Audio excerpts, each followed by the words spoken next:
Hello and welcome to Backstage with Gig Performer. My name is Brett Pontecorvo, and we are usually here on Thursdays. And of course, today is a Tuesday, but it is going to be an exceptional day because we have a very special guest coming on. Before I jump into all of that good promotional stuff, do say hello in the chat if you are watching right now. We'd love to hear where you are tuning in from.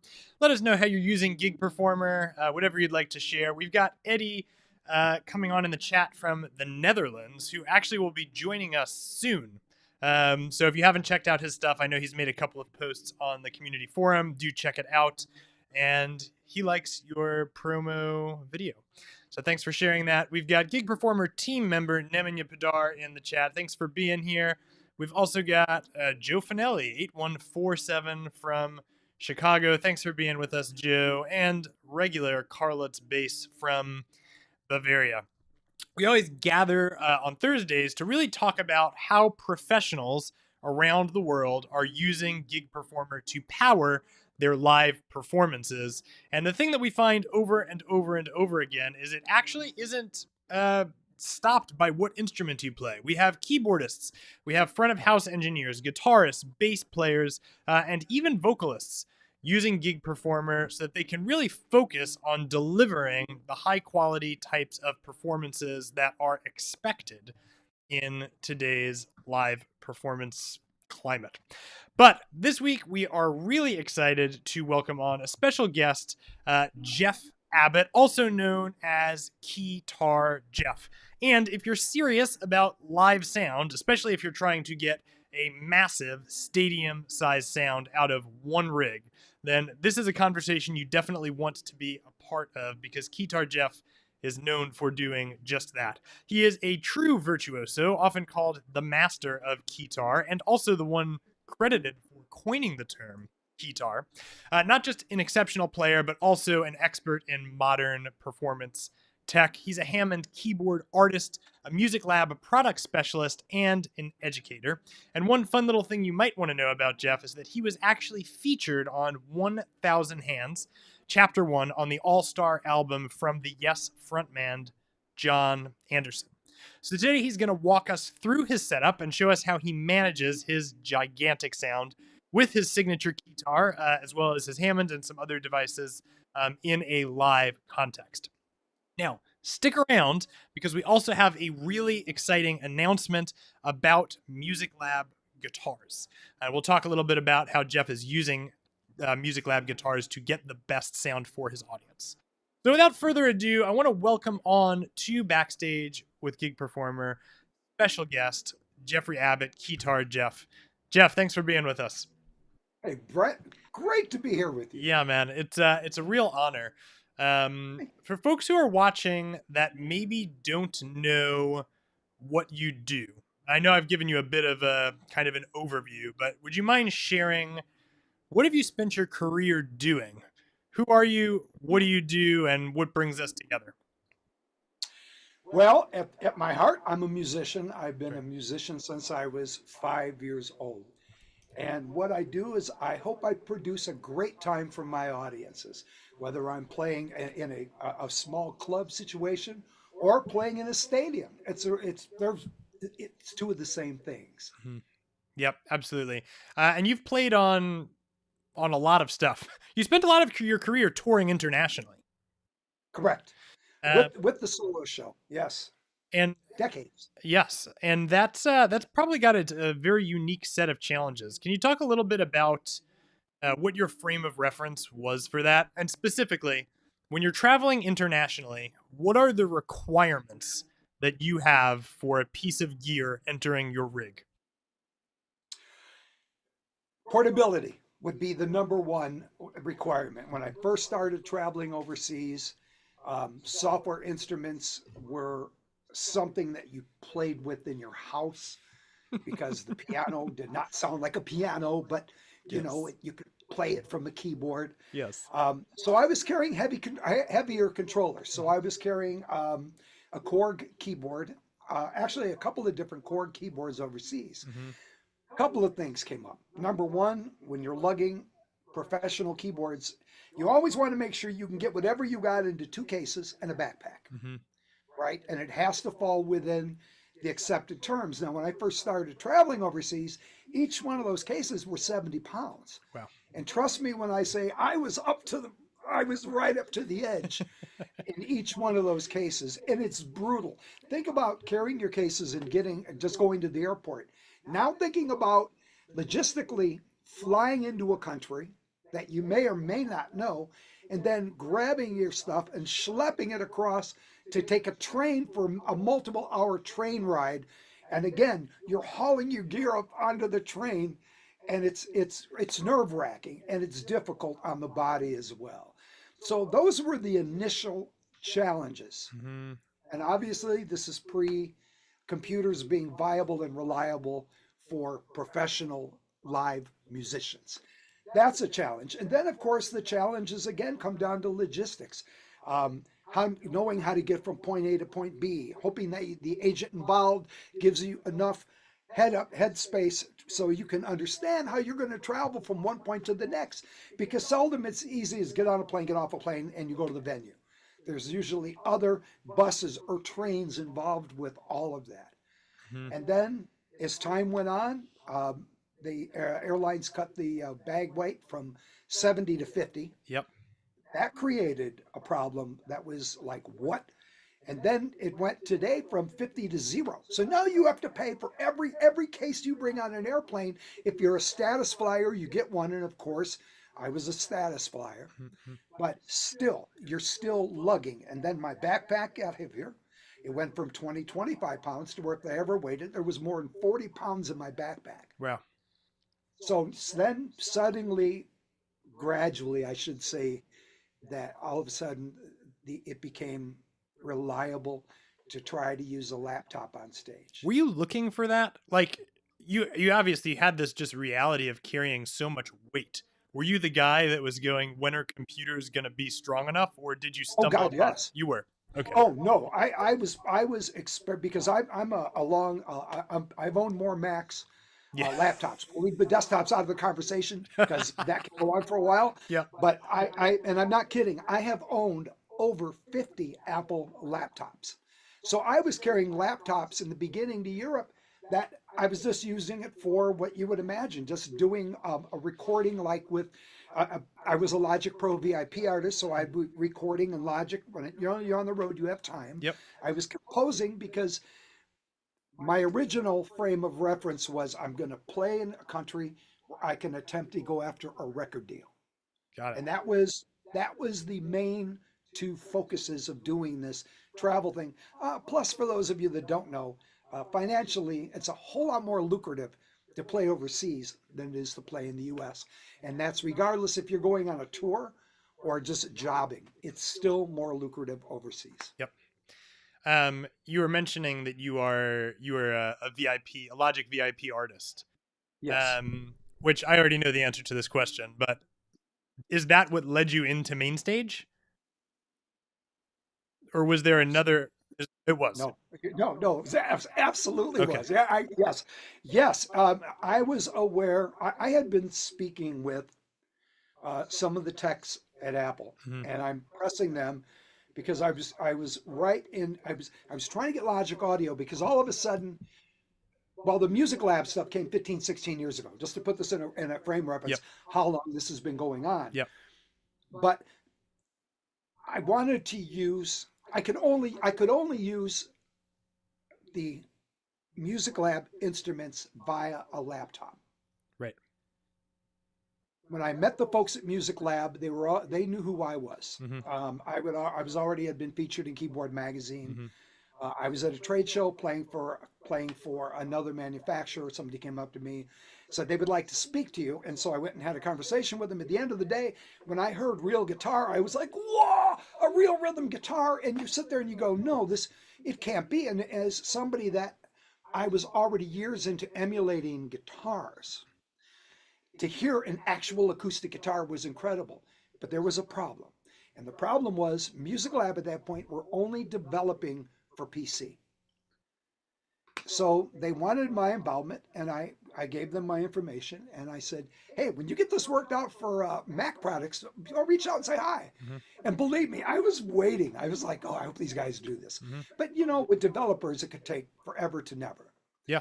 Uh, and so they did. They got it working on a Mac, and right away I was then communicating with them to develop. They actually wrote a custom program for me so I could actually use it Hmm. for live performance because the instrument there was only real guitar. There were no And electrics. when what year are we in right now, roughly? God, I don't. I would. I don't know. Like I don't. early Let me two think. thousands or Oh yeah, yeah. Well, give me a second. yeah. Yeah, early 2000s. Yeah, Okay. that'd be about right. Okay, and you're using the we're using that standalone or that was hosted in Logic? Standalone. Oh no, the Stand. standalone. And I was trying to get it to work in Logic. I had started talking to a coder about writing a custom program so I can do patch changes. So during one of my conversations with the guys at Apple, we'll leave it at that, they said, be patient. Hmm. We're working on something. Be Hmm. patient. We're working on something. Hmm. Patience is not anywhere in my vocabulary. But there was nothing I can do but wait. And right before release of the product, I spoke with folks at Apple, and they said, "Yeah, we're going to send you this." Hmm. And so there was the first version of Main Stage, and there was no manual. When I got the program, there was literally not a manual yet for the program. Yep. Wow. And dude, it was a game changer. It was an absolute game changer. The instruments involved, Apple was brilliant because what they did is they went, as soon as Apple bought eMagic, Yes. as For soon as folks they who bought don't know what eMagic, eMagic is, what is eMagic? they were the original creators of Logic. Yep. Good. And Apple purchased the company, and the first thing they did, literally within a day or two, is they killed support for PC. So if you wanted Logic, you had to go to Apple and to use Logic, and there was a big user group already for eMagic. But what they did, which was brilliant, is they made it really affordable. And then MainStage, when they came out with it, they only charged $29 for MainStage at that point. But you got all of the Logic packages, which if you paid for it, it would have been, I don't know, $1,500 for all the add-on instruments. And they just comped it to MainStage. You didn't have to pay a penny for it. Hmm. So you literally could spend $30 and get everything that would work in MainStage. Yep. Yeah. And so you were on. You were like, I'm all in on main stage. And how long were you all in on main stage for? Years and years until, okay, I can answer that actually. I was until 2020. Okay. What happened is David had reached out to me because David would see me at shows performing for different companies. And he'd go, hey, you really should try our program. You really should try our program. And my answer to David was, hey, man, if you want to replicate my rig, I'll give it a try. Now, mind you, not only was I a dedicated main stage guy, but Apple actually let me host a main stage event at the Apple store's the flagship store in Chicago on Michigan Avenue. Anybody that knows Apple, that is not common for them to bring an outsider in to host the clinic. Um, I was so deep into main stage, and David would every year I'd see David. Every year it would be, you should try our program. Um, I'm not a negative guy, but I have to explain the transition. Yeah, sure. When Apple debuted the M1 machines in 2020, I bought not one but bought two right off the bat. I bought one and I bought two, and it was an ultimate game changer for me because the reason I went to main stage, I went from main stage, excuse me, to gig performer was, um, in musical terms, Apple screwed the pooch. All of a sudden, my concerts in main stage were overdriving the entire system. Of course, I reached out to Apple. I talked to them, and we had conversations about what it possibly could be. But at the end of the day, they didn't choose to fix it. Hmm. Now, COVID is on, so it's not like I'm going out and gigging every day, But I could not do a gig. Again, I could not do a gig. If I got a call to do a gig and it was normal circumstances, I would have had to say no because I couldn't get Mainstage to work on my Mac. So I reached out to David and said, "Hey, man, um, I'm interested in giving this a try. You know anybody that could replicate my rig?" And David was pretty much, "No, you're doing it yourself." Mm-hmm. But once again, I had the time. Mm-hmm. Now, this was my initial discovery about Gig Performer. Of course, I was nervous, like most people would be when when it's a leap of faith into a new DAW for hosting live performance, especially when I could be playing in a club for 4 people one day and playing for thousands the next on stage. You cannot have your system go down. In all fairness to the main stage, I never had a crash on stage with main stage. I know other people were not so fortunate, but I never had a crash.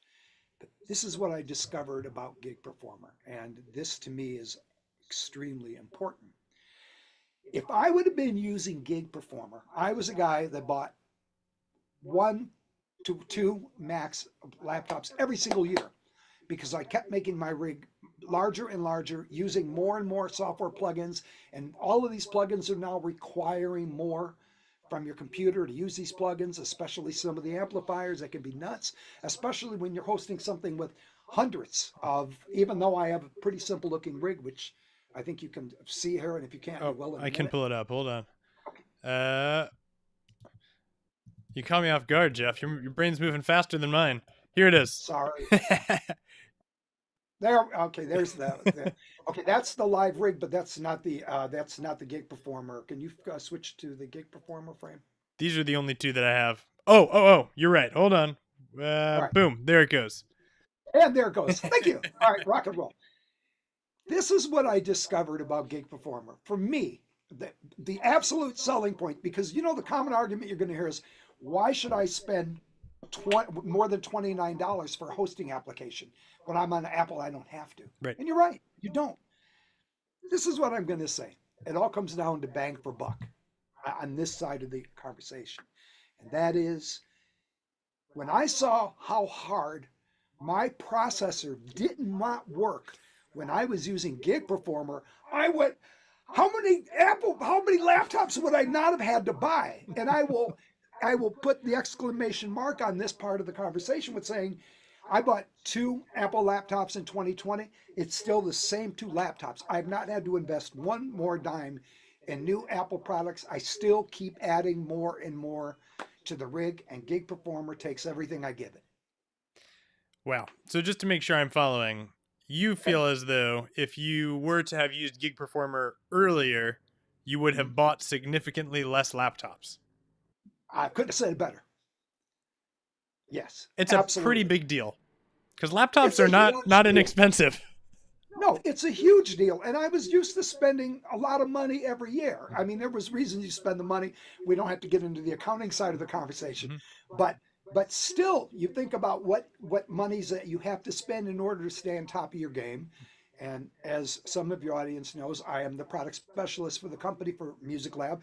So I have to be functioning. Mm-hmm. And Gig Performer was and has been seamless. I've never had a crash with Gig Performer. I've never had a hiccup with Gig Performer.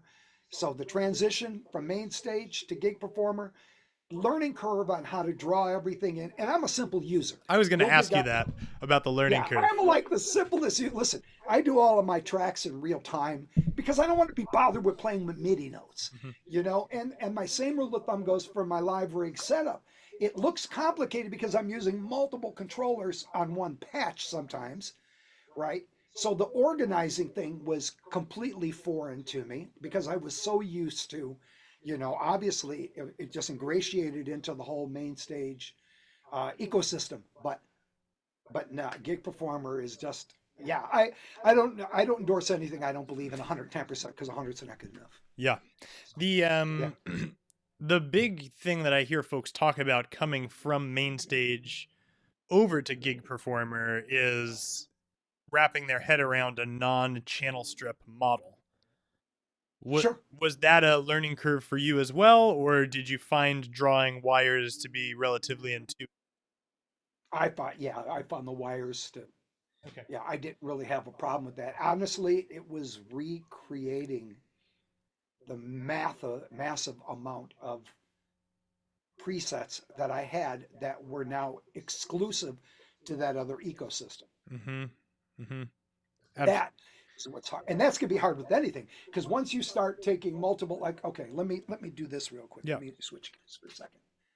Da, da, da, da, da. Let's see. I'm sorry if I slide slightly out of sight Oh, here you're and all good. get my coffee out of the way because we all have to have coffee. Yes. Let me get that out of the way and bring it over here. So let me. Da, da, da. I really should. Here, let me do this way. Let's see if this is quicker. Yeah. Okay. So in this picture, you can see that I have three different three different patches in this to create one sound, right? Yep. So you can see here, and that's this real Gotti. A little history on this. This was ended up being real GMS. I see. So that's real GMS. I believe if I open the window, it'll say, "There you go, real GMS." Nice. Who's that guy on there? I don't know, man. They need to find a prettier looking guy though, because guy looks like trouble to me. Oh, So so this is one. So you can see that I have the real GMS going in this. I have two versions of real LPC going in this, and I have the real Strat Elite going into this, going through gain imbalances. Now, the reason you see multiple gain imbalances is because I have controllers, so I control from the Keytar. I also have controllers, so I can do it from a foot pedal. I have controllers, so I can do it from another keyboard. So this is why you'll see multiple gains and balances. And a more proficient user of Gig Performer would say, dude, why don't you just create a global thing for it? But this is how I operated when I first created what I did, and I will tell you that when I see other people that use Gig Performer, um, it's the depth of this DAW is insane. Now, for me, I'm a live player. For me, it's all about live. It's always been all about live. It will always be all about live. If anybody has a question today about using this stuff and settings for live, great time to ask the questions. I can answer that. mm-hmm. If you want to talk to me about how this works in the DAW, and I'm not the dude. I want no part of drawing anything in because I don't want to learn another language. So it's easier this way. It is fascinating how many people we talk to that are real performers who say verbatim or pretty close to verbatim exactly what you said. They're focused on the output. Gig Performer is the tool that allows them to deliver their sounds the same way or a flexible way every single night with reliability. And they don't care so much about all of the amazing things it can do. They care, can it do the one thing that lets me go on stage and do my performances? And the more people play live, the closer and closer they get to the answer you just gave. And if it's working for you and it's a part of your instrument, then why would you adjust it? Let Well, you do no, your thing. but that also speaks in volumes to custom designability of the DAW itself. Sure. That so you can relate. And the one thing I will say, the last thing I think of the minute I go through sound check and I'm done with sound check, the words gig performer never even come to my head. It's out of sight, out of mind. Thank you very much. Yep. And that's what you call perfection and I'll have keyboard players go, man, but aren't you afraid that you're it's going to crash and I go, I've got I don't even want to exaggerate how many years of going from beginning of having one instrument that worked, which was real guitars, to having a complete software rig and traveling all over the place and showing up with your controllers and a computer. And I do a lot of subbing with bands. And the reality is that nobody's ever said to me, "You got a computer?" I don't know. So for those that are going, is it solid? Is it safe? Yes. And I will tell you that when I traveled internationally, I always carried two Macs for obviously in case there's an issue. I can happily say um, there was one issue that had nothing to do with anything with the hosting applicant, and it was main stage time, but it had nothing to do with. I had a problem come up where I got noise, and it turned out one of the companies that I'm a big fan of, they tied their copy protection into the RAM, and I decided to flip the RAM on that MacBook, not knowing any better. And then on stage, it just went, yeah. So the copy protection invalidated itself. Oh my You know, goodness. yeah. So at that night it was hard, but I grabbed my other Mac. So I was back up and running in fairly short order, so it was all good. Wow. I do have a question coming in from Marty. Okay. Marty wants to know if you could only use one Music Lab Guitar VST, what would it Oof. be? It's a hard question, isn't it? No, it's impossible because I honestly can only answer it with two. Okay. You can't. I don't care. I don't. If you're going to emulate guitar, you have to own the acoustic package, either the original or the GMS. Hmm. If Marty will give me the grace of picking one electric instrument, um, if I had to choose, because they all are so unique, for me the most versatile is LPC, the Les Paul. Got it. Got it. I do a lot of different, really cool things with the Les Paul. Should I example? Yeah, I would love to hear an example. Show us what you're talking about. All right. All right. Let's see where I want to go here. Let me go here, there. Let me go here. Okay. All right. Excuse me, I get into camera range.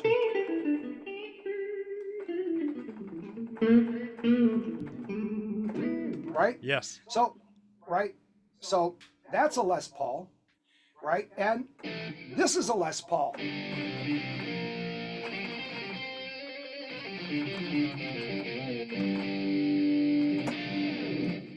Those are both Les Pauls, Wow.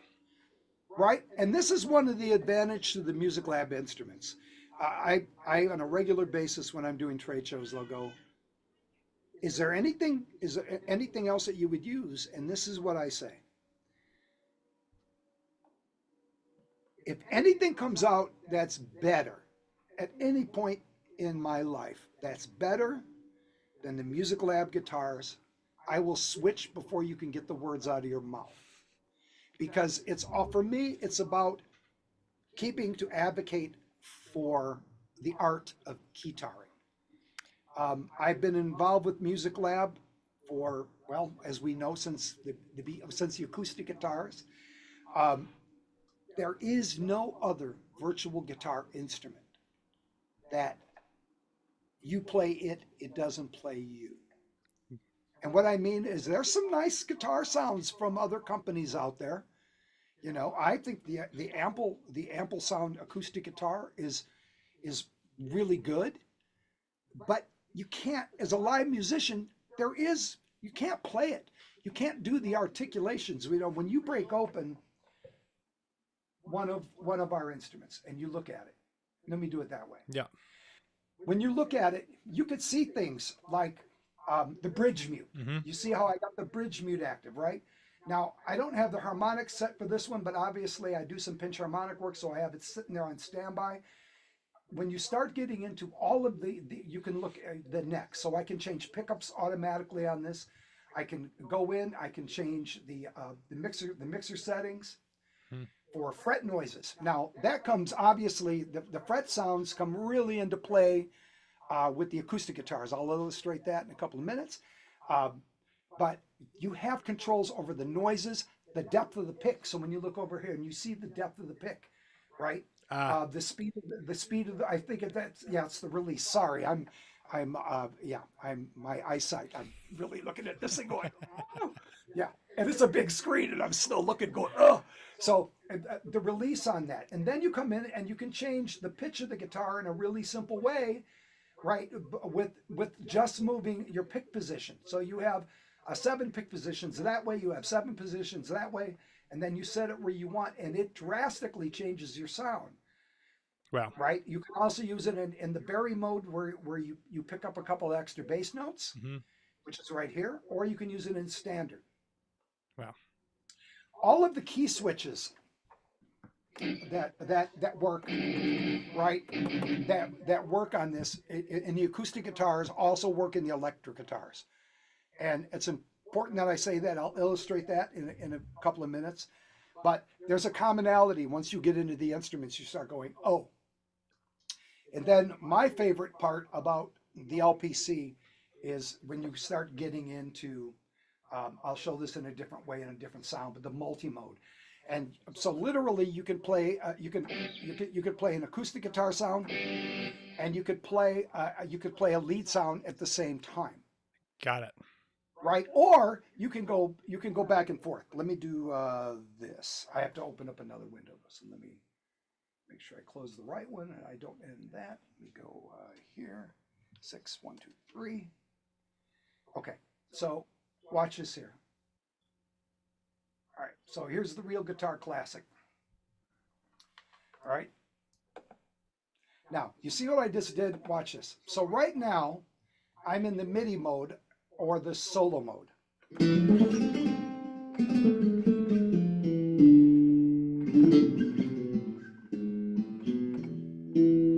Right? Now, you have multiple ways that you can come out of that solo mode and you can get to this mode like.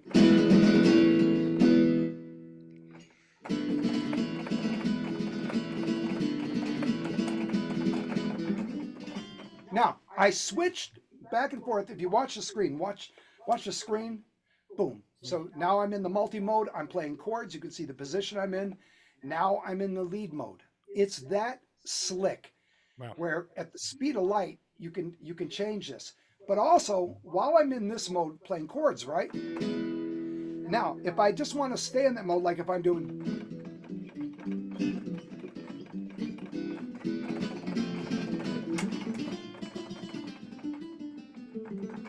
Right? See, my finger is on the B flat. That's our key switch. I assigned that because these are all user definable. That when I hit that, I'm back in solo mode. And then just like that, I'm back in chord mode. Right?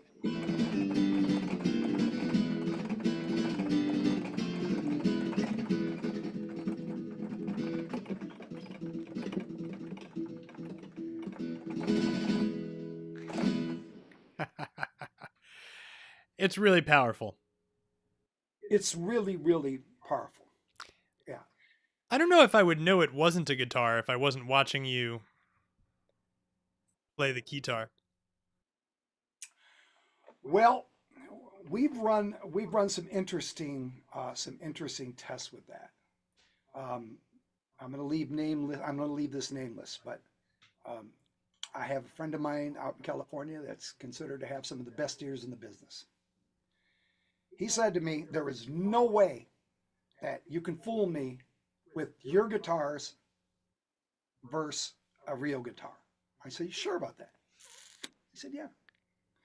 So I turned around and I got a friend of mine who's an outstanding guitar player to play lead on a track, and I replicated his sound as close as I can get, and we should talk about that a little bit. Yep. I replicated his sound as close as I could get, and I recorded 10 examples. Right? Now you have a 50-50 chance of pulling out the musical lab virtual instrument versus the real guitar. He got, if I remember correct, could have been 2, but he got 1 right. Wow. That's how realistic we put the real in real guitar. That's my favorite. I love it, and it's really true. I will meet people that say I can tell, and I go, you can't. Yeah. Well, some of the best players in the world have they're not able to distinguish, and guys will come up to me and they will say, dude, you got a better sound than I do. Mm-hmm.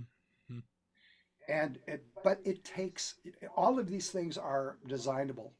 All of these instruments are designable to your instrument, right? Whether it's a keyboard or a keytar.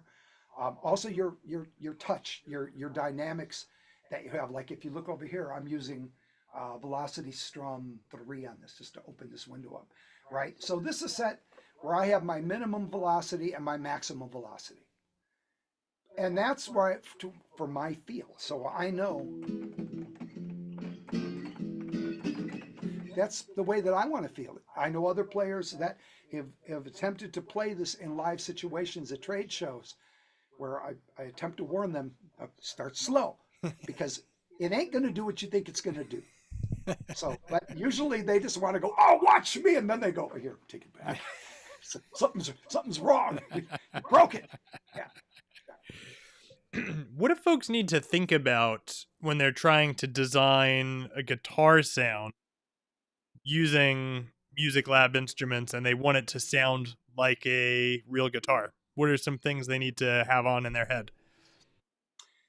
Quite frankly, at this point in time, um, when you buy the real guitar instruments, um, we didn't talk about what's new with Music Lab, of course, the last couple of years of the built-in amps. Mm-hmm. Now that we have our own amplifier array, they don't have to think about anything. I mean, if I'm just going to put it out there, there's so many presets now for these guitars that think about playing through them until you find one where you're really comfortable with, or 2 or 3 or 4 or 20 or whatever. Um, that's what they have to think about. Got it. Buying the instrument, owning the instrument, and spending the time to learn to play the instrument. That's what they have to think about. I love that you're using the word instrument. I always like to think about gig performer as being an instrument. Sure. Watching you demo the Music Lab real guitar, this VST very much is an instrument you need to learn how to play. Absolutely. Couldn't have said it better. And I stress that over and over and over. And I would have people come up to me that are really proficient keyboard players, industry pros, I'll call it that. And they would come up to me and go, "Man, but you get what you get out of that." And I always respond, "Yeah, but what did you give in it? You know, I mean, if you bought the instrument and thought, I'm just going to take it and play, I'm going to play like Keytar Jeff. Well, first of all, you have to learn how to play the instrument. And there is, for instance, how do you say to a guy, okay, so the hardest thing for me when I got started with, because it was real guitar, was I had to learn MIDI chords. I know it. I don't know anything about them. What's a MIDI chord? I mean, I was really naive and I didn't know, right? That, any single note is going to be a major chord, right? Any root in a flat third is going to be a minor chord, right?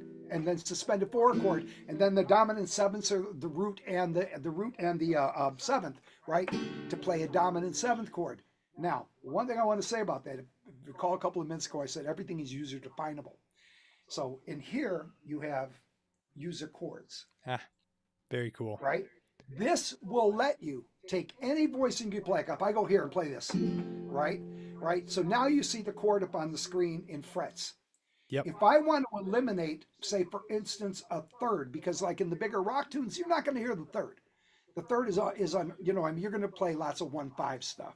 So you pull the third out and then you save it. Now it's a custom chord. So in that patch, right? Not for all everything, for that particular patch, anytime that I hit, it could be one note. I could take that entire this note sequence and I can put it into one note.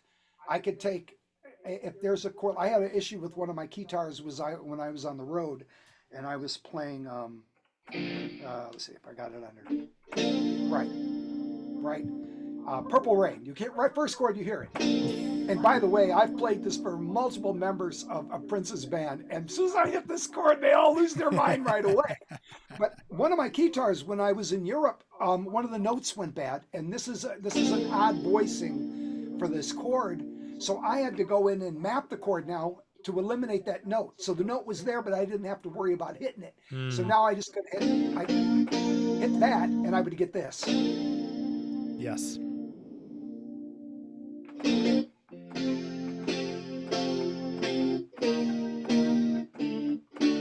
Right? Yes. Wow. And that's the other thing is your ability to create your own sounds with this is incredible. I mean, I would not be exaggerating to say that I have thousands and thousands of hours into creating custom patches. Wow. Um, I'm gonna.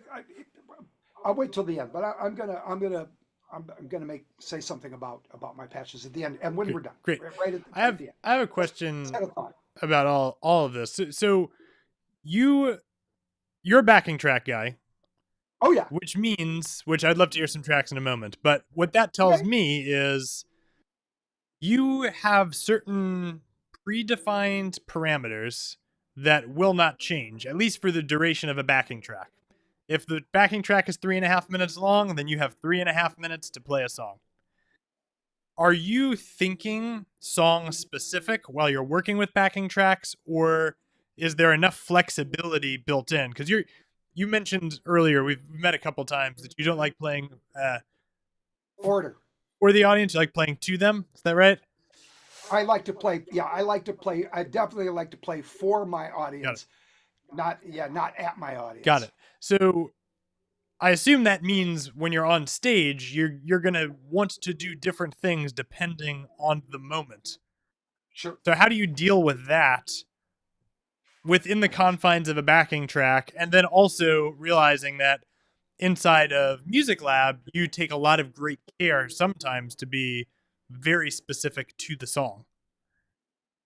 Okay. So I'm going to close that up, and I'm going to stand up. Okay. So the program that I'm going to show you is called Stage Tracks 3 or ST3. Okay. All of my backing tracks today are mixed down to MP3, and they are on here. Not only do I have the backing tracks on there, but I also have PDFs for lyrics and for the sheet music. And in this program, when you bring it up, like here, a Oh, lyric nice. sheet. It'll take me seconds, and then I'll be off the lyric sheet, just for a quick reminder if I haven't played it. And then I hit the play button, right, and it will count me off. Hey!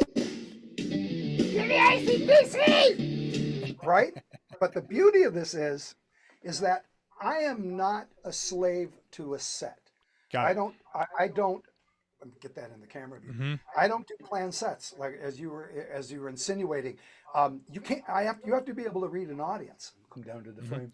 You have to be able to read an audience. And so while I'm playing this song, I'll say, okay, this audience. All right, let's change it and let's do Johnny Be Good, which I haven't played in years, by the way. But Johnny Be Good. But now Johnny Be Good is cued as the next song while I'm already playing the song that I'm in the midst of. Wow. And are you tapping? Like, do you have that on a stand so you can tap it on stage? Yes, Okay. absolutely. It would be up in the corner, and I'm just like this, and then hit, scroll, in, done. Got it. So is Yeah. that why you love Stage Tracks 3, or is there something else about it that you love?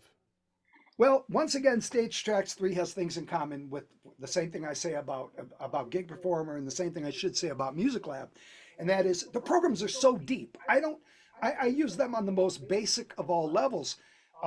I use Stage Tracks 3 because I can get a lead sheet up, I can get a chart up if I need a formal chart. I have that on there because I do a lot of jobbing with bands, and because I do jobbing with bands, um, uh, I have I have probably a couple of hundred tunes that I call up the band's set, right? So you get the point. Yeah. So you pull up the playlist, and then you hit it. Now you have the band's complete list, and the band will let me know what song they're going to play. Some of these bands do; they're by rote. They plan things out. As a jobber, it's great because then I just go down the list. Mm-hmm. Otherwise, they turn to me and say, "Back in Black," and then I go, "Okay, Back in Black." Mm-hmm. You know what I mean? And I cue that. I cue that up, and I have it ready to go just for the chart. Because obviously, when I'm playing with a band, I'm not. Well, maybe not. Obviously, got a lot of guys use tracks these days. I don't. But if I'm with the band, I'm with the band. Yes. It's that. Yes. So I've heard amazing things about Stage Tracks 3 from you and also from several other sources. So it's a viable tool Yeah, to explore. it's there's guys I know that use it with it has a MIDI function to where if you want to if you're so bold to use multiple MIDI tracks live, right? Then God bless you. Stage Tracks 3, I think you can do 8 live tracks simultaneous. That is You know, that's pretty serious. that's pretty serious. Now, do I do that? Yeah, no, because number one, I have to work way too hard to try to organize and pray that I'm using multi tracks and yeah, Yes. Yes. Now you don't just play keytar. You true. also play saxophone and organ and Right? strings. Can you maybe show us what's going on with the rest of your rig and explain what you're Sure, doing and how it's set up? sure. So if you have a, a screenshot, Oh, yes. there's This one? uh, uh, yes, thank Okay. you. Okay, so on the ground there is my whole pedal array. So you can see the greenish looking blue. So I'm doing patch changes with that. This. Yes, thank you. Yep. Excellent. Yeah, so I'm patch changing with that, and I'm patch changing with um with my Keytar, which by the way is a Roland AX1. If anybody wonders, Mm-hmm. it's an AX1 in a really cool case. Nice. Nice. Um, and so yes, so when I play saxophone, so I'll bring it up and I'll like for this patch I've got, you can see on the screen it says bass E sax. So that tells me that I'm in contact, right? And I'm using. Let me bring it up. There you go. So I'm using a pair of Rhodes sounds, right? Okay. So no volume, volume.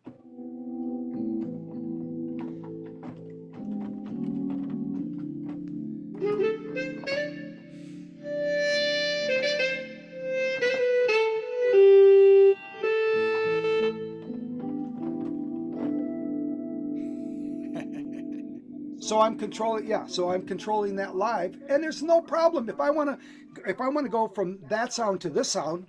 It was that easy.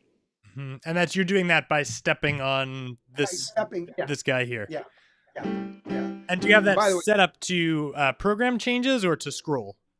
program changes. Awesome. So you're Right. also So using banks on that pedal then? only one. Got it. I try to get it to where I'm using as little movement as possible, depending on what the scenario is. So I have different banks that are set up for different bands. Yep. And I go and I pull up bank 4 and I know what band I'm playing with. Got it. Got And it. so it's all set. Now, just to give you a look, so you can see this train wreck in here with all of these different things. So in this setting, you see I have Swan the tenor sax in there, Yep. which you're hearing there, right? Yep. And then the piano, and this is a company that I do advocate for. This is Piano Tech 8, which by the way 9 is out and it's a beast. And I will be doing a video for these folks in the near future. Awesome. But this is the Piano Tech program, and I say that because there is no equal for these pianos.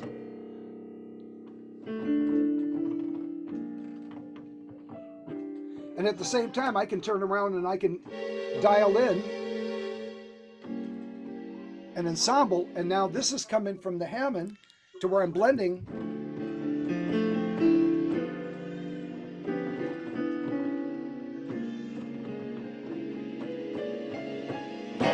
Let's play an ugly chord, right? So I mean, so that's and at the same time, if I wanted to bring an organ and play an organ piano sound,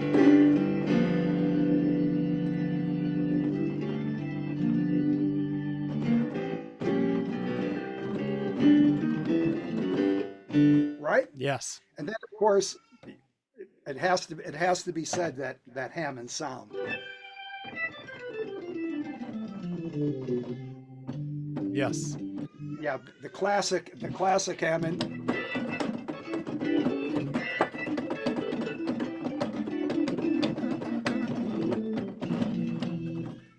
So good. And yeah, I mean, just And so yeah, this actually kind of gives you the best of both worlds because you have access to all of your virtual sounds and you also have the ability to pull in any of the analog sounds that you want and mix them together. well, actually, since you said that, right? Right, that's the IK Multimedia Hammond. Wow. Right, I have to move this screen. It doesn't matter. You're not going to see the organ anyway. I don't know what I'm thinking. It's going to show up on the screen. Right, but I can pull this one out. Right, that's the IK Multimedia Hammond. You hear that? Right, Yes. this is the regular Hammond. Oh, sorry, I lied. This is the regular Hammond. IK So I Multimedia mean, is pretty good. well, let's put it this way. Hammond blessed IK Multimedia. So when you see them advertise the Hammond B3, um, yes, Mhm. Hammond allowed IK to come in there and do all of the sampling that they needed to do. And and IK themselves, they're no slouches when it comes to their pianos. I mean, my second favorite piano is I think this is a combination. This is a combination patch. Let me turn the organ off.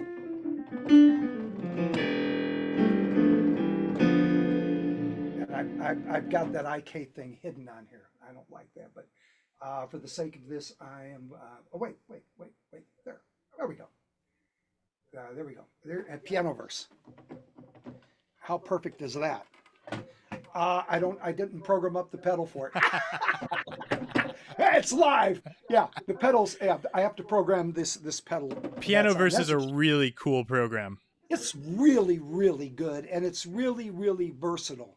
Now, the one thing I like about going back to Piano Tech, for those that don't know, um, the ultimate cool at Piano Tech is if you buy Piano Tech for iPad, it also is good for your Mac or your PC or your Android or your phone, your iPhone. And because of the modeling technology, it plays the same on every single device, and it's one license. And that is brilliant. Yep. I have a backup piano in my pocket all day. Wow. How do you play it? Do you touch it or do you plug a device into it? I plug a device into it. Oh yeah.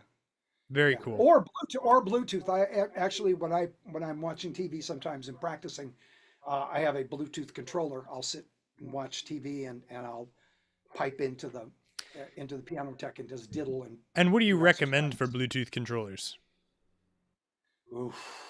I'm assuming So you have a lot of thoughts because I'm assuming with your Keytar you're using a wireless controller. I am So right. what do So we need to know about those and what's important? well, what's important is reliability. So I use my main wireless unit for my Keytar is the Panda. Um, I don't think today it has a rival. If you order it, you can only order it from the company, and he's not based in the U.S., so you have to be patient, wait for arrival. I can tell you that the MIDI functionality of the Panda for wireless is absolutely superb.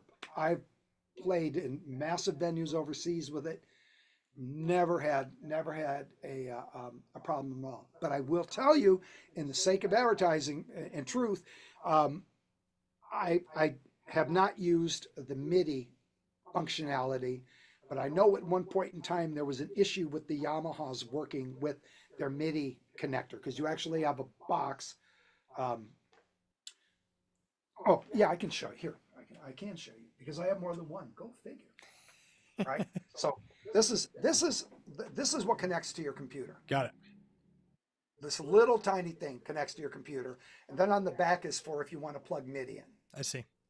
Which I never do. I have no need to do that. So this is the receiver, and the transmitter is even smaller. If you bear with me while I lean over and hopefully don't knock anything down, right? And I have a story about this one,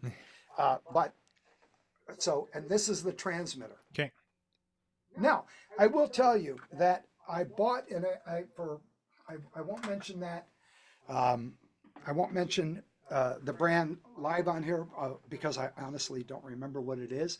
If anybody wants to reach out to me, you can find my email address on my website, keytarjup.com, or you can contact Brett or anybody at Gig Performer or Music Lab, and they'll put you in touch with me. I also bought a $30 device. Now I know there's another company that specializes in wireless MIDI. I will only say that I've had mixed results. And if something doesn't work 100% of the time, I am not interested. I cannot take a risk of having a hiccup on stage. My clients don't want to hear it, and I don't want to feel it. Mm-hmm. So, but I bought a $30 cheapie that, line of sight is probably 10, 12 feet. I was at a NAMM show with that one, and I ripped the cable. It got caught on my stand because I'm pretty aggressive, and it ripped the cable. And the little one for a day and a half saved my butt. Well, So now I carry that one, and it's a two-piece outfit. I carry that with me everywhere I go, and I make sure it's charged just in case there's an issue. I can immediately switch wireless, and it costs nothing. well, You know. yep. If folks who are watching, if you have any questions for Jeff, put them in the comments. I'm sure he'd love to answer them. I have lots of Absolutely. questions for you, Jeff. So many Let's go. actually, but I want to start kind of talk through. You've done a lot of playing, Yes. and you've done what it sounds like to me is a lot of improv. Is that correct? Yeah. Go Okay. ahead. So one of the things that you're working on now is teaching what you're thinking about, which is a whole different element from the music tech and from the performance. What is it that you're doing that's different from maybe other schools of thinking? Why is that important? Why are you teaching it? Why does it matter? It matters because I have been in the chair where I'm reading a music book to make me better as a musician. I would go online when that started happening, and I'm one of those, I am never, ever going to be comfortable with where my chops are at. Mm. I watch music, I watch different teaching videos, 3, 4, 5, 6 every single day, looking for the tiniest fragment to add into my teaching curriculum. Now, I have had students from pretty much every major university in the country that will come to me to work on specificity because they find out about me. Now, what I mean by that, what do I do that's different? Number one, I am a simple player. And I know I say that, and people look at me and go, no, I am a simple player. The hardest thing for me to wrap my head around when I was a younger musician, and really into this day, is okay, they play a great lick. How do I, that's great, but I can hear that, like, okay, cool, now I can play it. But then I hear another lick and I go, what did they think about? Where did the thought process come for that lick? I don't understand it. Mm-hmm. And I realized there were no answers out there for that. It's like, well, here's the lick. Here's how I played this. Here's the voicing I used for this chord. And you would look at guys with hands so big, they can reach 12ths, where I'm struggling to reach, everything over 9 for me is like, Mm-hmm. is brutal. And what I realized was licks are great, but foundation is everything. If you have a strong foundation as a music student, I am a music student, then you are able to play at a different way and a different level. So the question is, well, how do you go about making a simple foundation course? And that's what I have done. So what I mean by foundation, I'm going to share this with the audience. From my perspective, so music educators, don't beat me up too bad. There's no such thing as a minor scale, right? Because the minor scale is a child, and the child belongs to a parent. Why is it important to know the parent? Because if you're only playing what the child gave you, you're missing the whole perspective of what the parent has to offer. So now that you understand that, and one of the first things I did with this Hammond keyboard when I went on board and when I became a Hammond endorsee or a Hammond artist from their perspective, is I wanted to do a video like none other. I wanted to do a video that lays a foundation. So I'm not going to play a lick, right? I'm going to play a lot of licks, but the difference is I'm going to tell you exactly what I'm doing with foundation. So you could say, oh, well, okay, I get that, or I'm not sure I get that. And people have reached out to me, and I go, do you watch a video? Yes. Would you like me to send you the backing track I used? Mm-hmm. You could play along with the backing track, because if you're playing a pocket, in G. Hold on. I don't know if I have this on my pad, so give me just a minute. I don't believe I do. I don't. So instead of shifting my whole desktop, I'm just going to let it go. Okay. But I was going to pull up the whole blues and G thing and explain instead of just playing this, right? So you're playing in G and you're playing. I got something else underneath it, but right, and you're playing that, and you get all these typical licks. But because you can play in the key of G, we're talking about G major, you can play a mixolydian. So what's a mixolydian? Well, it's a mode. Okay, but now what? Well, modes were what major scales are now. Modes were around hundreds of years before the words major scale came out. So what I'm saying is in this key of G, right, is that you can play until you need that B flat, right? If you're playing a G in a 1-6, 1-6-2, 1-6-4-5, right? So until you hit that C note, you're not going to use the B flat except for gracing in G. Right. Right? Gracing in G. So what does that mean? That means, well, if I'm using the mixolydian in the key of G, that's the C major scale. All of a sudden now you can play in C. Now playing it like that, it's like, okay, that's really boring, but does it make sense? But when you understand, let me pull this volume down just a little bit. When you understand that all of a sudden you can use the white notes in any order you want until that B flat comes, you can go, right? So you have all the white notes. Play your chords, cluster them any way you want. Then when that B flat comes in, I'm suddenly in the key of F. What does that mean? That means now I got the B flat. Not only can I play the clusters right using F major, but I can also take and play only in F major. So if I'm playing in G, all of a sudden now I've got all of the diatonic chords for the key of F. So I have F major, G minor, A minor, B flat major, C major, D half diminished, D half diminished. I'm sorry. One more time. Major, minor, minor. So even I do it. Major, major, minor, half diminished, E half diminished, major. Right? And so you can play all of these chords while you're on the C. All I played there was the diminished E. Right? Right? Again from there.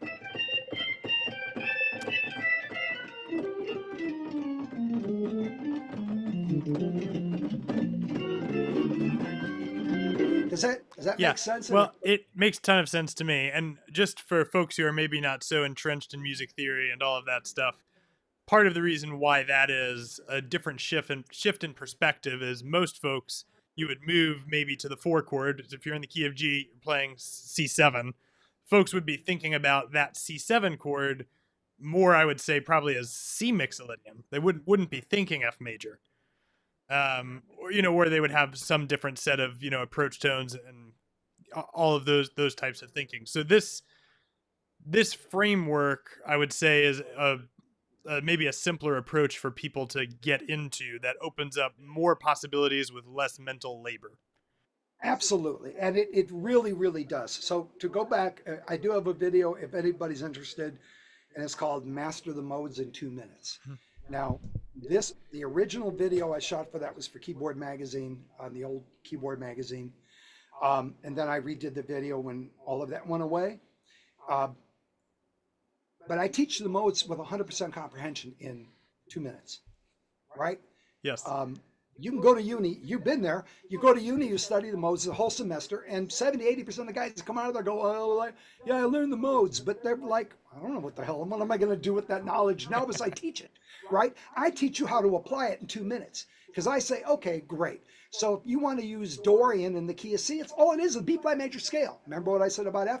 Same rule applies, right? You want to use Aeolian in the key of C, it's the E flat major scale. You want to use Locrian, it's the D flat major scale.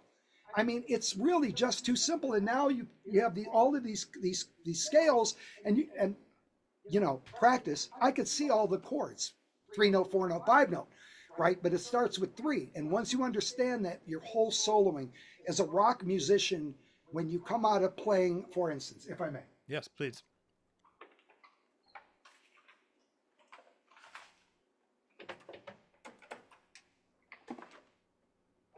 I guess I have to hit the button again. Right. So you're playing your typical licks. Let me go to another. There we go.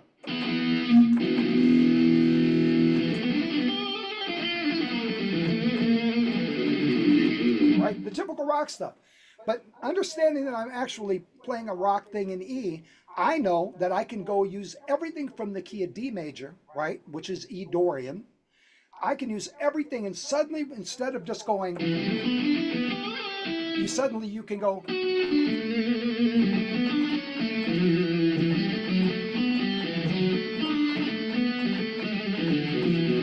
Right? And then you can combine them. All I'm thinking there is I'm in key D major. And then I'm thinking, okay, I'm going to play a 4-note passage up to an A major. Right? So there you go. Now I play D to A. Play thirds.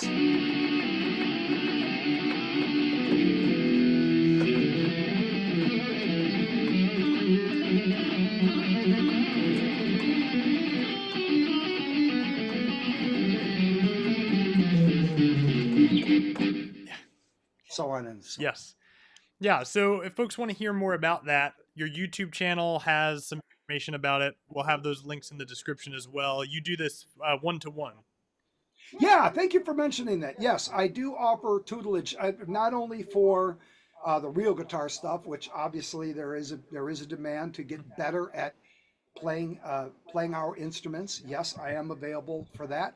But I also teach advanced harmony and theory. I don't teach beginners. I apologize, but I teach intermediate to advanced players, and then we get into things that we won't talk about. Beside me mentioning it, I'm not going to talk about that today. Yeah. But I teach dream programming. I teach my students how to practice in their sleep. I teach my students about muscle memory. The more of your 5 senses that you train, the better you're going to become in short order. Yep, absolutely. And I do want to mention, as I was talking about at the beginning, folks who have stuck around, I appreciate that. Music Lab has worked out a special Black Friday deal for Gig Performer license holders. Jeff, do you want to share what's going on with that? Why don't you take the gig performer part and Okay. I'll jump in after. Got it. Okay. So if you have a Gig Performer license holder, if you own Gig Performer 5, and you go to our partners page, you want to purchase any of the Music Lab instruments, you can enter in your email and your license key, and you'll be able to access those for 65% off. So there is a Black Friday deal running on the regular website that is 60% off. But if you are a Gig Performer license holder, you can get an additional 5% off through our partners page. So that's our deal. If you've been impressed with Jeff's playing and the results he's getting, those are the instruments he's using. The folks at Music Lab have been very generous with us and have supported us.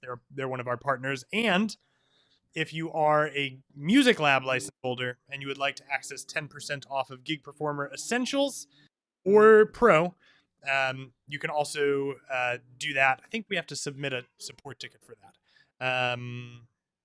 Maybe Nevin, you can correct me if I'm wrong there, but the discount does go in both directions. And Jeff, you had mentioned if you're a new Music Lab user and you had to pick one, your two choices were which two? The original, the acoustic. Original acoustic package, which has like a dozen guitars, Mm-hmm. and LPC. Yes. Yes. So real Les Paul custom. Sorry. Yep. Yes. And I'm gonna sweeten the kitty up for the viewers of this program. As Brett said, you're going to get, we understand, the 60 and 65% off whether you're a GP user. Personally, I would just go buy a GP, then pull the extra 5% back. But that's me thinking, right? But I'll sweeten the kitty on that. Anybody that takes advantage of this discount through Black Friday, I will send you whatever instruments you buy. I will send you my custom settings from NAM 25, all of them. And they are more than worth having. I do have those for sale, but I'm willing to give them to everybody that's viewed the podcast. Well, that's great. How would you like folks to contact you for that? Um, through PayPal. No, I will. What we'll do is we'll work it out between Music Lab and with Descu, and I'll get their email sent to me, so I'll know automatically who has it. You don't have to reach out to me. Okay, awesome. I'll get the emails, and I'll do it. Okay, awesome. Yeah. This is a great. This is once again. This is part of the Real Guitar. This is part of the Real Guitar acoustic package, right? I play that because there's a certain guy I know that I'll leave nameless that thinks that this isn't the right chord to the Doobie Brothers tune, and I keep telling him that he's wrong, and he'll go to his grave telling me he's right.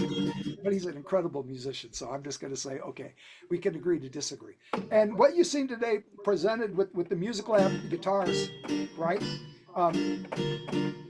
is a fraction of what's available in this instrument. I mean, because it could just be for hours saying you could shift your positions on the guitar on the fly. I mean, all that is key switch predicated. You can add in the half note bend thing automatically. I don't do that. We didn't talk about my left hand on here, but that's okay. That's a topic for another podcast. Yes, absolutely. I always ask folks at the end of our stream if they had a new recommendation for Gig Performer users, but I'm going to switch the question for you. If you have a brand new recommendation, any tips for getting started using a Music Lab guitar, what would you recommend people do first to really get acquainted with the ecosystem?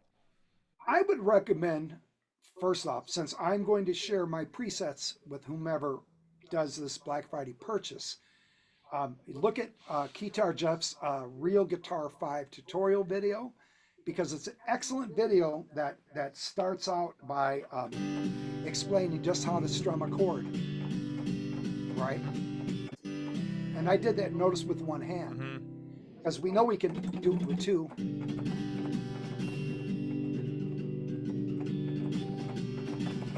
Right? And then how to go from that to playing the individual strings, right? I don't have that patch set up for that. Hold on a minute.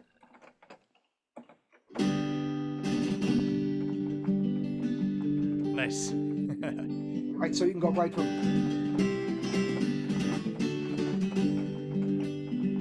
right key switch. So I'm holding the key switch down. Now I got the 6 strings. If I want to play diatonically, I have another key switch that you didn't even see me do, but it's a B flat. So it's really quick. And